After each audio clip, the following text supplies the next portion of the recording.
Hey, my name is Elle, and I have ADHD, and um, just got out of the shower. Was it something like that? I don't know. Um, yeah, something like that.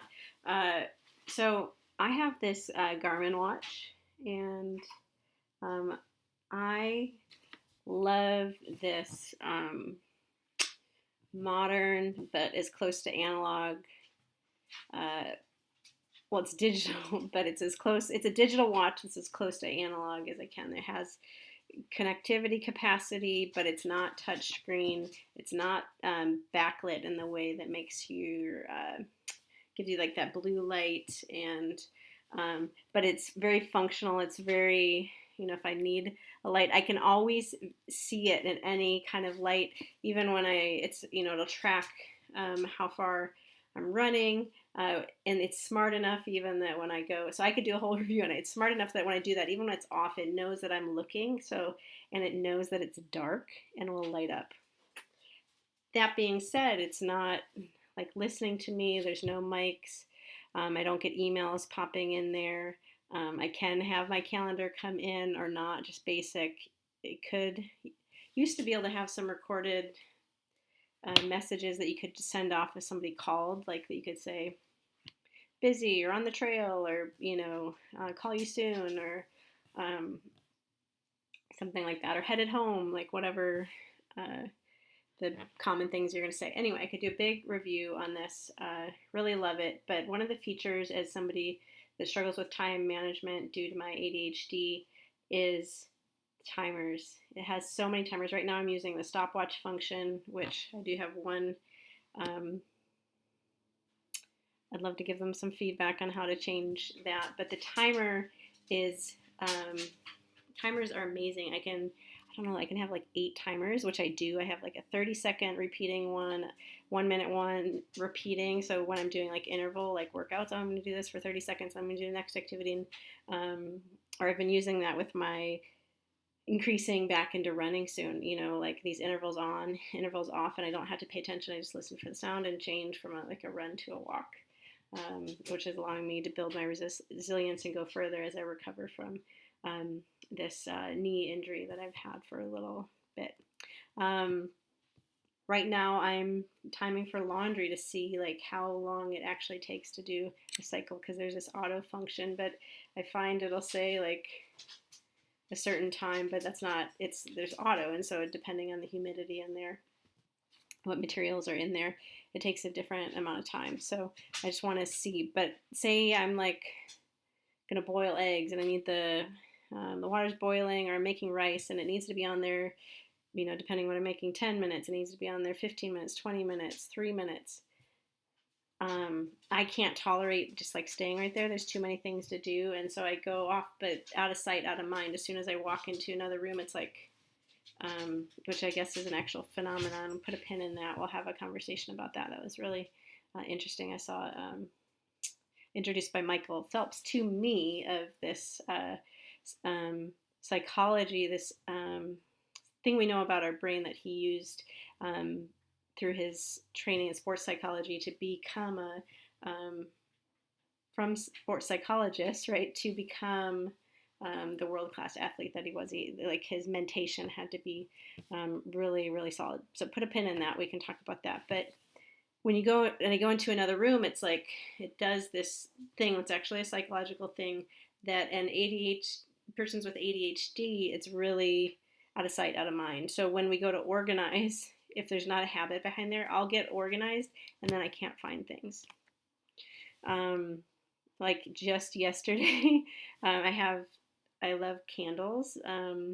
That's as I grow in this, just knowing myself and what I enjoy and what soothes me. I love like that soft light in the morning to slowly wake up, or at night to go down, and it's like self-love. I think my current partner would come home from work sometimes and see like candles up and be like, oh no, boom chicka boom, like that there's some kind of expectation, because that's the lie, or the perception we're made in our society to think, like unhealthy like relationship to sexuality, making things sexual that aren't necessarily sexual. Like, and that can be because they can be this relaxing mood, and when you're relaxed, maybe you find, oh, my body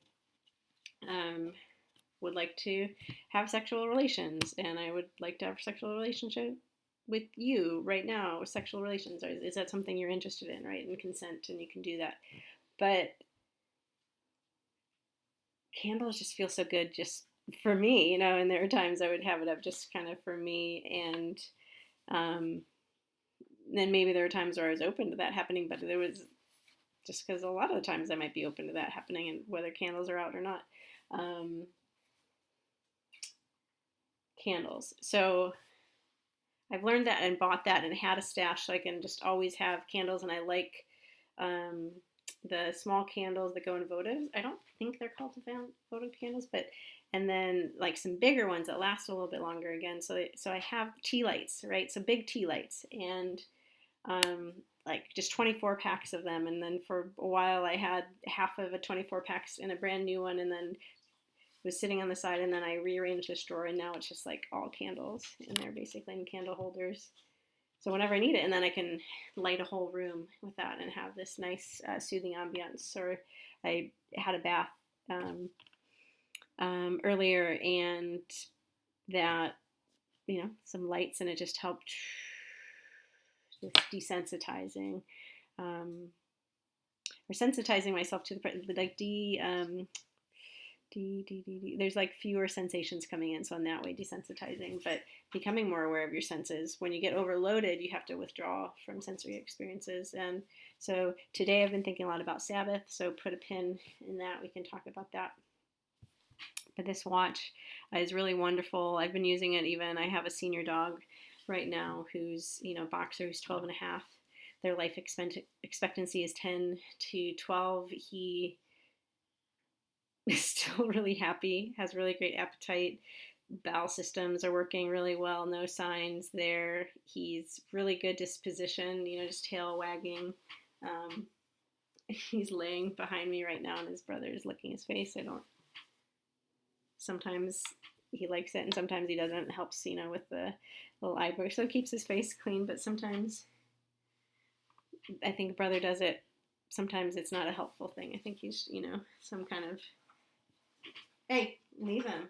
Okay, he's had enough. So he lifted up his head, didn't want him trying to move it, but he's not aggressive about it. So he's like this sweetheart, right? Like Cuddlebug, and always wants to be so close, and this just crazy empath. He's taught me so much. So put a pin in it. Let's talk about Wilmer in the future. But he's 12 and a half. Why am I talking? I'm just trying to prove to you that he's old. ADHD strikes again.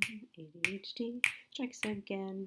So one of the things I found about when my mind wanders off, part of like masking or I need to stay on topic, and would be this anxiety. So if you're losing your train of thought, there's probably something in you, this is my experience anyway, that when I lose my train of thought, it's because I'm becoming self-conscious. I'm worrying about how that other person is perceiving me, which is something I actually have zero control over. So I'm learning to, and I'm trying to, this is even a practice of doing this, to show up as I am, like unmasking and allowing myself just to express myself like how I naturally do. And so that was hard. I couldn't stay with that. I got a little too uncomfortable, and so I went into this instead of just sitting there and trying to remember what was the prompt that I started this video. Once I did that, calmed enough, now I remember my stopwatch. So I set a timer for him, because one thing that is happening his own age is it seems like he probably has diabetes. I'm not really keen on just giving like this westernized medicine, like medicate everything. He's already lived beyond, he seems to be very comfortable. He's lived beyond what we say is like life expectancy, and I don't want to truncate his life anyway. But I want to have him good quality of life, and we know just meds for us humans have side effects, so I know it does for them, and I don't really want to introduce that unless I can, but need to. But he is like, and thankfully I'm in this season. I'm learning to appreciate the fact that I'm working from home most of the time, not all the time, but more days of the week than not. I'm working from home, and that's been a real blessing because he needs to go out every 2 hours, or I used to be able to leave him up to like 10 hours. And so that window is decreased, and this has been a rapid, and we're dealing with more accidents and things like that. But if we can do these every 2 hours, he seems to be okay. And so that's where I'm at, because I'd rather do that than have him wear a diaper, or, something that, and we can get into that, or I'm considering, like, can I train him on a pee pad, but he's 12 and a half. Can he learn that? So anyway, I can put a timer here. I've got 9 minutes till I'm set to take him out. So I'm trying to train him to be on that, and then train myself. So right now, every 2 hours. So he's got 9 minutes till we're going to go outside. I'm going to go read till then. Anyway, thanks for watching. My name is Elle, and I have autism and ADHD, high functioning on the spectrum. And I'm so glad you're here. I'm rooting for you. If there's anything I can do for you, anything you'd like me, any questions you have or comments, go ahead and comment below. For me to continue doing this work, if you can hit subscribe, if you can share with somebody, text them this video. You can join the newsletter. Videos, take a while sometimes, and that's great. And other times, just having something pop into your inbox is the way to go. And that way you can stay up to date on, I share different things there. There's a lot of, it's a different medium, but exploring these topics of becoming divergent, which is really just the journey of authenticity, becoming myself, and that whole, the Lyle movement, living your healthiest life, is all about helping you live your healthiest life, which is through authenticity and vulnerability. And that means we're all going to become divergent in our own way. We're all going to have our own idiosyncrasies. We're going to be idiosyncratic. We're going to have our idiosyncrasies, our quirks, but our delightful gifts, and the things that make the unique combinations and insights that we have. And we need all that. We need healing in the world, and that is what really motivates me. So hit subscribe. I do offer retreats. I do offer coaching. If that interests you, reach out. If you want to partner in any way, podcasts, anything like that, let me know. I do hope to make a book on the topic, and I've never said this publicly. I don't think. I've kind of launched the product and kind of need support, but I'm also thinking of crowdfunding to support the writing of the book. That could be like this whole, it's a project, a multifaceted project, with all various modalities of art and community building. And I'd love for you to be there and be part of the movement. And if this resonates from you, thank you. That means so much. If you could let me know, that helps me keep going doing it. If you're able to contribute in any way on my Ko-fi site, you can just drop even $1, a couple dollars.